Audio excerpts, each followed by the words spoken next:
After half a year of anticipation and a slew of very high-profile incidents involving military ships and aircraft, the Pentagon has finally released a congressionally mandated report on unidentified flying objects. And what's inside the report has sent shockwaves around the world. Keep watching as we unpack the entire recently released UFO report page by page. Shortly after World War II, UFO sightings began to explode across the world. World War II pilots themselves had reported UFOs as well, nicknaming them Foo Fighters. But UFOs went mainstream after several high-profile incidents in the late 1940s and 50s. The first was Kenneth Arnold's UFO sighting, where he spotted multiple flying discs in formation, moving several hundred miles an hour faster than his aircraft was capable of. Then, there was the alleged Roswell crash, which, while has been thoroughly debunked by now, still served to spark the public's imagination. Then came the UFO invasion of Washington, D.C., with multiple bright objects spotted hovering over the nation's capital. The U.S. military was immediately tasked with getting to the bottom of the UFO phenomenon, leading to the creation of several investigative bodies that culminated with Project Blue Book, an official and all-encompassing investigation into the UFO phenomenon. Project Blue Book was canceled in 1969 after analyzing over 12,000 UFO reports. Its final conclusion was stark. No UFO the project investigated ever posed a threat to national security. No UFO investigated ever exhibited technology beyond the scope of what was at the time modern scientific knowledge, and there was no evidence that any sighting that remained unidentified was in fact extraterrestrial in origin.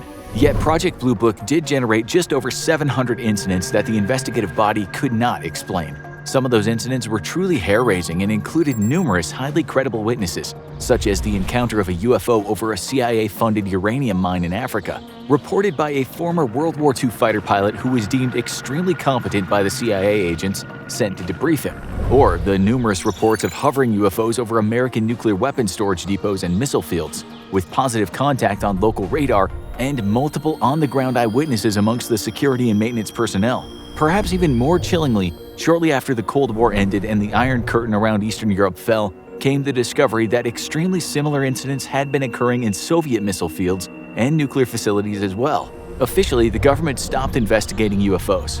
Unofficially, small internal investigations took place throughout the years as the UFO phenomenon continued to be reported by both civilians and military personnel, though those investigations were more concerned with discovering advanced Russian or Chinese technology and not aliens. Then, in the early 2010s, Nevada Senator Harry Reid secured funding for an unidentified aerial phenomenon program tasked with investigating UFO reports. This would lead to the leaking of several pieces of very high-profile video as U.S. fighter jets encountered strange flying objects off the east and west coasts. Then came a shocking discovery earlier this year. While it was believed that the UAP program had been terminated, the U.S. military had recently restarted an unacknowledged investigation into phenomenon.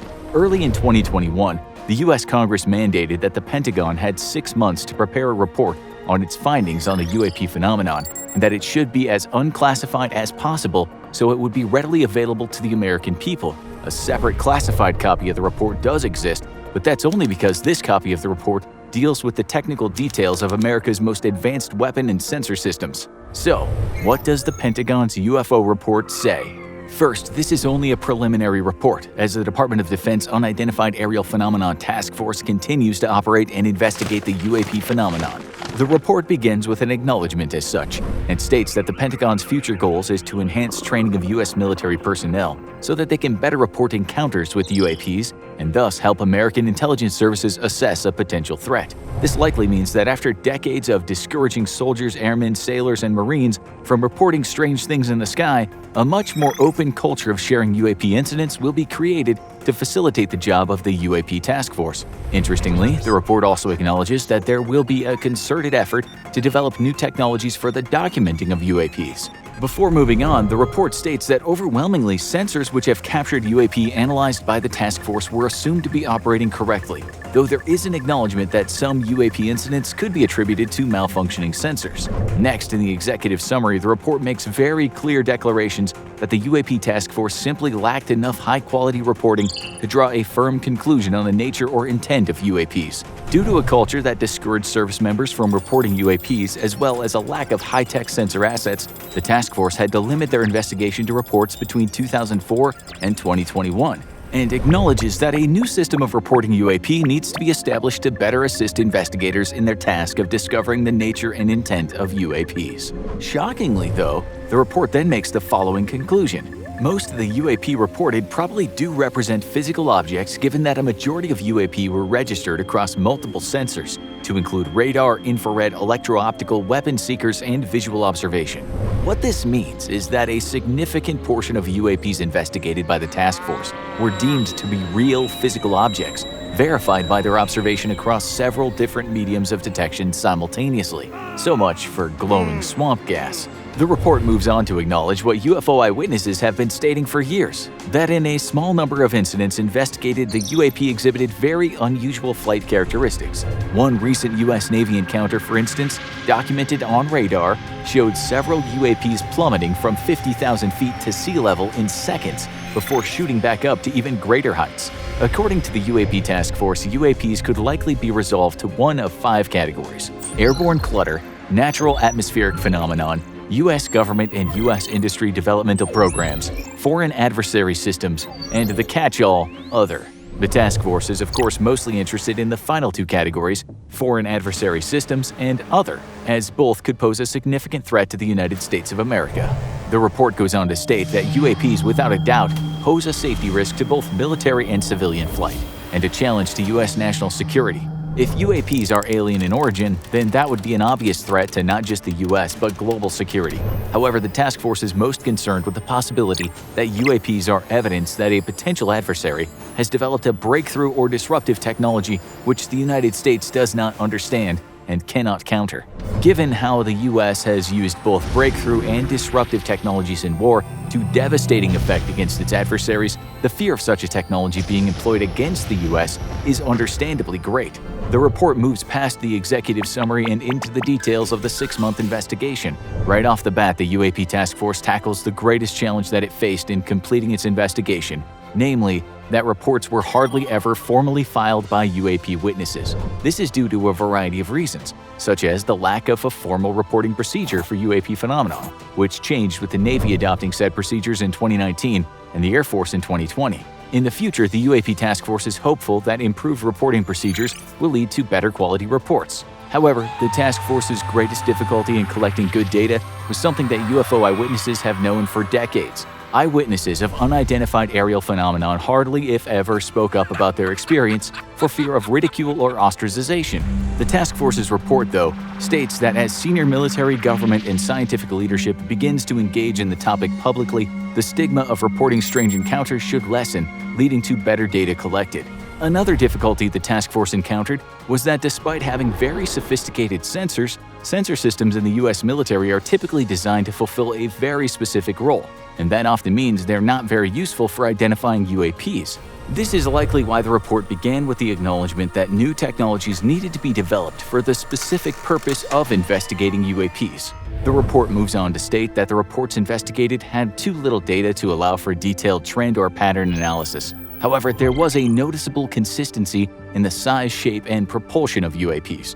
This is a stunning conclusion, as if UAPs were merely the figments of one's imagination or random natural phenomenon, there would not be a strong consistency in the way UAPs look, how big they are, and how fast they move. The report goes on to state that UAP sightings also tend to be cluttered around US military training and testing grounds. This goes hand in hand with a theory long held that whatever they are, UAPs are very interested in the state of our military technology, or it could be an indicator that these are very much foreign adversary systems being used to spy on US forces. However, the task force acknowledges that this cluttering of UAP sightings around US military training and testing grounds could simply be due to collection bias, as those areas have a high concentration of sophisticated sensors and an expectation and guidance by personnel involved to report any anomaly. Now, the report drops another bombshell. Out of the hundreds of incidents investigated thus far, the task force identified 18 incidents where UAPs were witnessed performing aerial maneuvers that would signify advanced technology was in use. These UAPs were recorded hovering in place, moving against the wind, performing extremely abrupt changes in speed or direction, and displaying extremely high velocities without any known means of propulsion. In a small number of these incidents, U.S. aircraft also detected radio frequency energy emanating from the objects. Some of the UAPs observed also displayed some degree of signature management or purposeful manipulation of their own electromagnetic emissions. In modern militaries, signature management is a critical era of warfighting, with friendly forces doing their best to screen their electromagnetic signatures from adversaries while making them identifiable to allies. This would imply that UAPs are employing the same form of electromagnetic security measures that modern earthbound militaries do. The task force states that more rigorous examination of the collected data by experts is necessary to ascertain if this is in fact what UAPs have been recorded doing or not, and ends this section by stating that the UAPTF will continue further analysis to determine if these incidents are proof of breakthrough technologies. From here, the report once more states that more data is required to determine the identity of UAP incidents investigated, with special attention needed on those incidents where UAPs are shown to display flight characteristics which would be indicative of breakthrough technologies or signature management, which would be indicative of intelligent control over an artificial object. In their investigation, the Unidentified Aerial Phenomenon Task Force was not able to attribute any of these incidents investigated to classified U.S. weapons programs. The report moves on to declare that UAPs pose a definitive threat to flight operations and could be a potential national security risk. In 11 instances, pilots reported near misses with UAPs. Touching on the potential for UAPs posing a national security threat, the report states that the task force has initiated an effort to identify any potential technological breakthroughs by potential adversaries, namely China and Russia. This likely means that significant U.S. intelligence resources are also being redirected to the effort, as now the intelligence community joins the hunt to explain UAPs. Given the proximity of UAP to U.S. military facilities and to aircraft carrying the military's most advanced sensor systems, the report seems to indicate that a high priority should be placed on discovering if a potential adversary has in fact developed and fielded a disruptive or breakthrough technology. Because if they have, it's clear the U.S. military is all but powerless to counter it.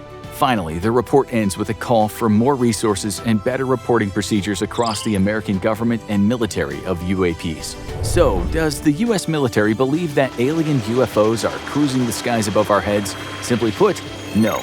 But the report does acknowledge that a significant number of credible UFO incidents investigated by the UAP task force display instances of technology that would be beyond the scope of what's currently possible. The UAPTF's greatest concern, however, remains that it's not aliens but a potential adversary, which is flying close to our most sensitive military installations, and we're all but helpless to stop it. Want more disclosure? Check out Space Chief Makes Shocking Confession, or click this other video instead.